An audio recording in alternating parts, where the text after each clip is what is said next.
Hi, I'm Bill O'Reilly. Thanks for watching us tonight. America in danger. That is the subject of this evening's Talking Points memo. The blatant violation of international law by Russia puts all of us, in serious jeopardy. Because Putin is getting away with seizing land that belongs to Ukraine, other bad people are taking notice. Today, Putin justified his aggressive action. Our main partners in the United States, in their practical policy, prefer not to use international law, but the law of the strong and what they're doing. They believe in their uniqueness, that they can rule the world, that they can always be right. It's clear Putin is going to do exactly what he wants to do, and that includes taking over weak countries. He well understands the Western democracies are weak themselves, debt-ridden, and selfish. Therefore, we can expect the following unintended consequences. A, North Korea most likely get more aggressive towards South Korea. Last weekend, they fired missiles in a provocative way. B, the Syrian butcher Assad will most likely regain control of that country, and another bloodbath will ensue. C, China will most likely seize a small island chain currently governed by Japan. And worst of all, Iran will most likely ramp up its nuclear weapons activity, knowing that Putin will no longer embrace sanctions once the West starts to sanction him. President Obama has announced that the G7 will meet next week in Holland to discuss punishing Russia.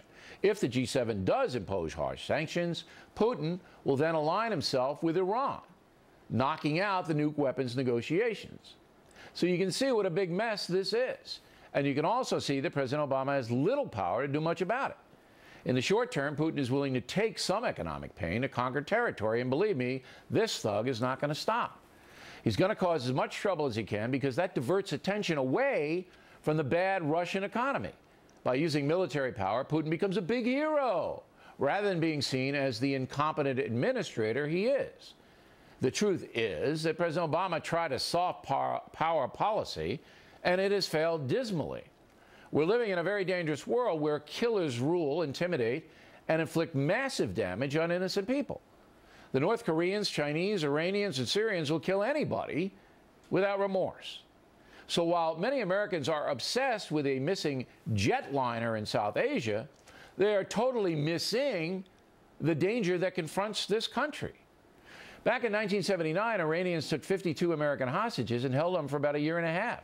That destroyed President Carter's credibility. It ruined him. Now President Obama is facing a similar situation with Putin. And make no mistake about it, Putin's out to destroy Barack Obama and badly damage the USA. And that's a memo. Now for the top story reaction. Joining us in Washington, Fox News political analyst Charles Krauthammer. So where am I going wrong here, Charles? Well, not really wrong very badly, but you are, I think, you're giving too much credit to the Russian supposed help to us in negotiations with Syria and Iran up until now, pre-Crimea. The Russians were never on our side.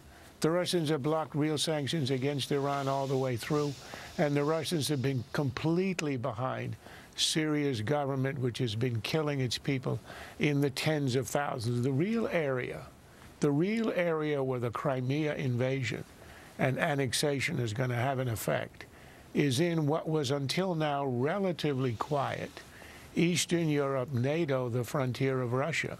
What this does is this unsettles every country on the frontier of Ukraine, and that means especially the Poles, the Hungarians, Slovakians, Romanians, and even more nervous are the three Baltic states, Latvia, Lithuania, and Estonia, in the north, because remember, Bill, they were actually part of the Soviet Union.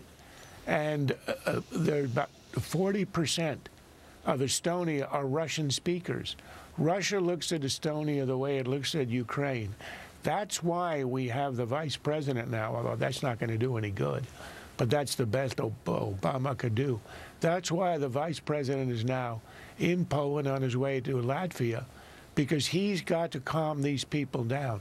Today, Ukraine, tomorrow, Eastern Europe. All right. And that's where the nervousness is beginning. But I'm advancing the story beyond that, all right? I think China is going to move on these islands, and nobody's going to do anything about it, okay? I think North Korea is going to up it and start provoking South Korea. I think those are two. But Iran's the worst. This could lead to world war. Because what Iran is going to do, if the G7 punish Putin, which they almost have to do next week, all right, then Putin's going to basically tell Iran, you do what you want, and I'll back you, all right? I'll supply weapons, I'll supply money, whatever they reimpose, we'll sell you whatever you need. Israel's going to pick that up right away, and they're going to bomb Iran. They're not going to wait around. Once Putin starts to say, sanctions, forget it, then Israel's going to move. They move, there's war. That is what could happen off this Crimea thing. I don't think it comes off the Crimea thing. That's the reason I disagree. What happened with Iran is not that Russia's going to change its mind and refuse to back sanctions. What happened with Iran is that this administration, long before Crimea, because it does not understand the world one iota, agreed to this interim deal with Iran, which is a farce. It's been a farce from day one. Everyone knows there's not going to be a final deal. Everyone knows it didn't do anything to stop the Iranian program. Everyone knows it leaves Iran about 6 weeks away from going nuclear. But the key to this interim agreement was a relaxation of sanctions, really hard, tough sanctions that have been relaxed. Yeah, but Putin was on board with the sanctions. At least he was publicly. Putin has been talking to Iran over the last few months, before Crimea, about $1.5 billion a month deal, oil for goods. Right. He's ready to break the sanctions. It didn't have anything to do with Crimea. Break them. He's going to break them, and then when he breaks them, the Iranian currency is already on the rebound. Iran is already negotiating with delegations of West Europeans. Forget about the Russians. It is Obama who broke the sanctions. But you're not disagreeing with me that once this, and June 1st is a date, once this so-called temporary treaty, or whatever you want to call it, goes down, Israel's going to move. And once Israel moves, then you're going to have all hell break loose in that region. I mean, everybody's going to be fighting everybody. And I'm saying it's off Crimea because Crimea gives Putin an excuse to move, all right? You punish Putin. Putin's not going to sit there and take that punishment. He's going to cause trouble. And the place he's going to cause trouble is Iran. That's what he's going to do.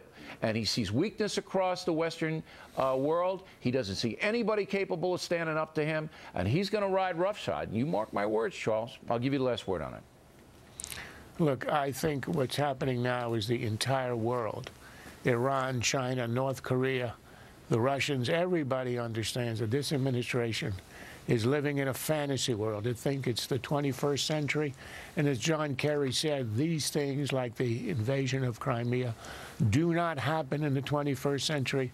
For God's sake, they've already happened. That's right. They're still living on the moon, and they know America is nowhere to be seen under this administration. Well, and that's why the bad guys are emboldened, and they will be everywhere. On that, I do agree. Absolutely, and we better wise up fast. Now, we're going to hold Charles over to talk about this jetliner mystery, which is completely out of control.